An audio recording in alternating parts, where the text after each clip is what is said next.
Goeiedag, mijn naam is Chantal Guyard. Ik zit in de Tweede Kamer voor de Partij van de Arbeid. Ik ben bezig met een tour in gesprek met jonge moeders en jonge vaders. Ik vind dat dat een vergeten groep is.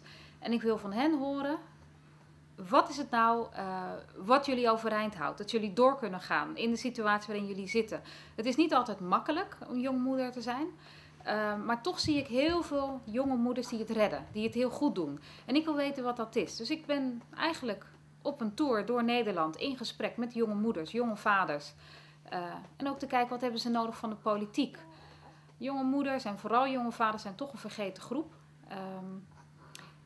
Ik wil dat zichtbaar maken. Ik wil de stem van jullie, van jonge moeders en jonge vaders, hoorbaar maken. Ik wil luisteren naar jullie verhalen. En vandaar zien we wel waar we naartoe gaan. Ik heb geen vooropgezet plan van dit is wat er moet gebeuren of daar wil ik naartoe. Maar ik wil wel horen van waar is behoefte aan. Dus willen jullie met mij in gesprek? Wie met mij in gesprek wil over de situatie van jonge moeders en jonge vaders, stuur een mailtje naar c.gillard@tweedekamer.nl. En ik reageer terug en dan kom ik graag langs.